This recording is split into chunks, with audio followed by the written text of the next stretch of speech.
Hi guys, and welcome again to my channel. Today I would like to show you a gun I've had for a while. I bought it about 4 months ago, and it's a 1911. But it's not just a 1911, it's a Tanfoglio Witness 1911 Custom in 45 ACP. It is a 1911 of Italian make, so it's a Tanfoglio. Most of you guys, or most of the audience in America, knows Tanfoglio for making the Witness models in America, also in 45 ACP, but they are those the competition guns, which are based off CZ 75s, I believe. But Tanfoglio here in Europe also makes the same models, but they also make this one exclusively, for the European market, the 1911 in 45 ACP.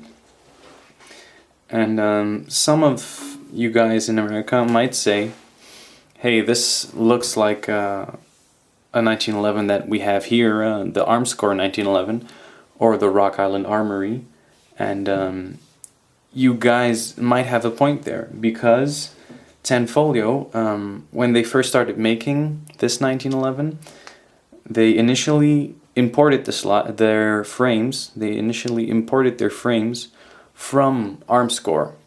So they had a deal with Armscore where they would buy a number of frames, and then they would import them, and they would put their own parts on them. So the slide and all the other small parts were made in Italy, and the frames were imported.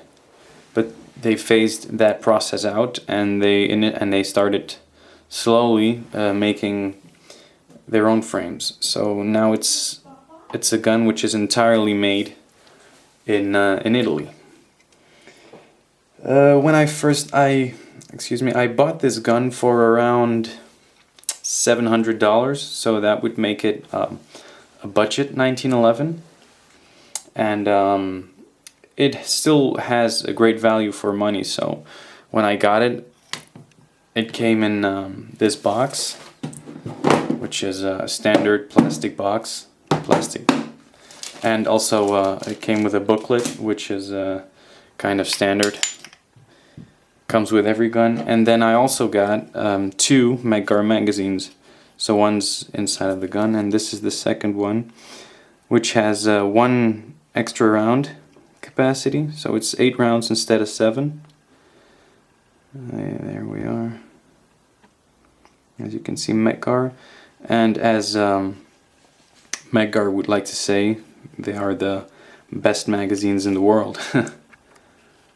I'm not so sure of that, but they make great magazines. I also bought one for my 92 FS because the original ones were kind of broke. The follower was broken. But they are great magazines. So again, back to the gun. It's, as I said, great value for money.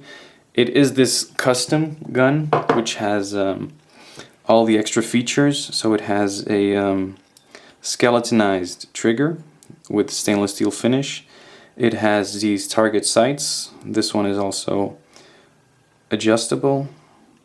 It has a lightweight barrel. Let's show clear first. There we are, the magazine, and nothing in the chamber. It has a lightweight barrel, as I said, and it has, again, all the extra features. So extended controls, slight release, and safety, which is also fully ambidextrous, which you can see here. And then also the hammer is a skeletonized hammer, and it also has an extended beaver tail, which sits comfortably. The only negative points I have are of an aesthetic kind and also a technical standpoint. So one of these things, which is kind of an aesthetic standpoint,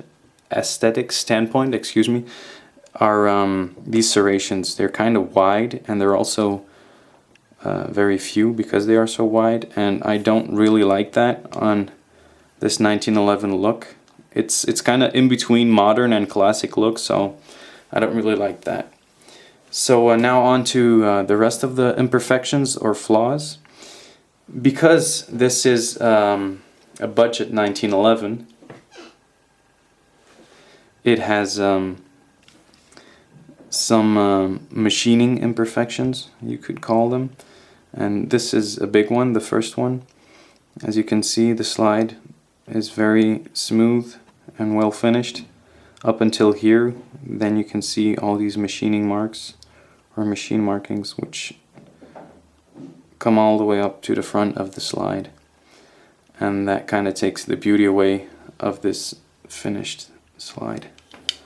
Another one is the extractor here, which kind of sticks out, as you can see on the back. Now some 1911s have this, other ones don't. I'm not sure if a 1911 should do that, if it could cause any problems, yes or no. But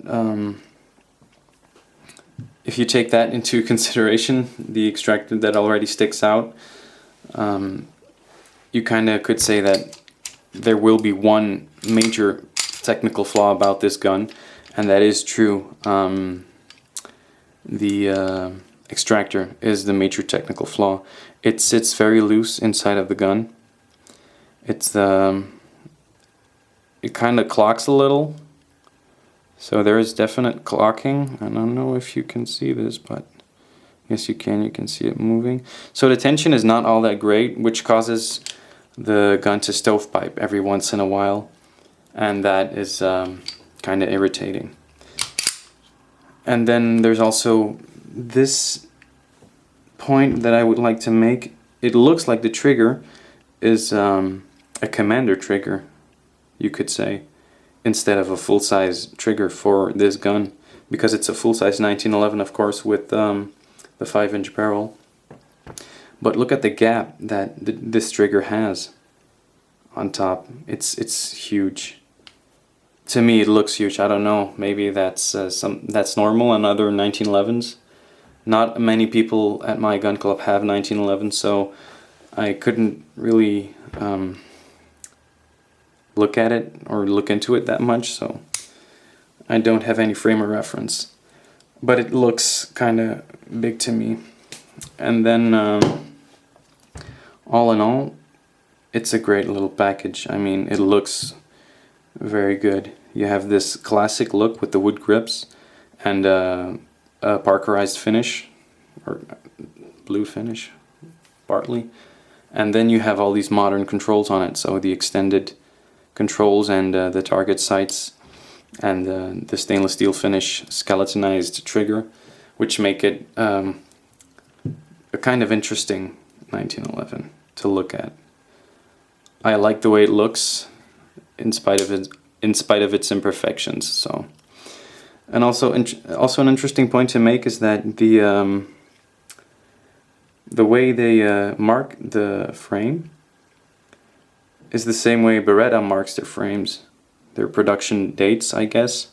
So you have CI, and then a later model or a later make would be D something else, and then an earlier one would be B something else.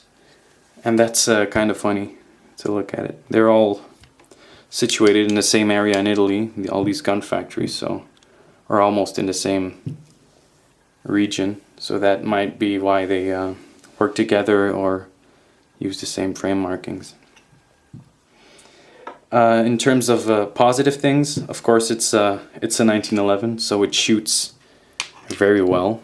I've shot about 150 rounds through it, and almost all of those rounds were dead center on target, so it shoots really well. I mean, it's still a 1911. The trigger is very crisp.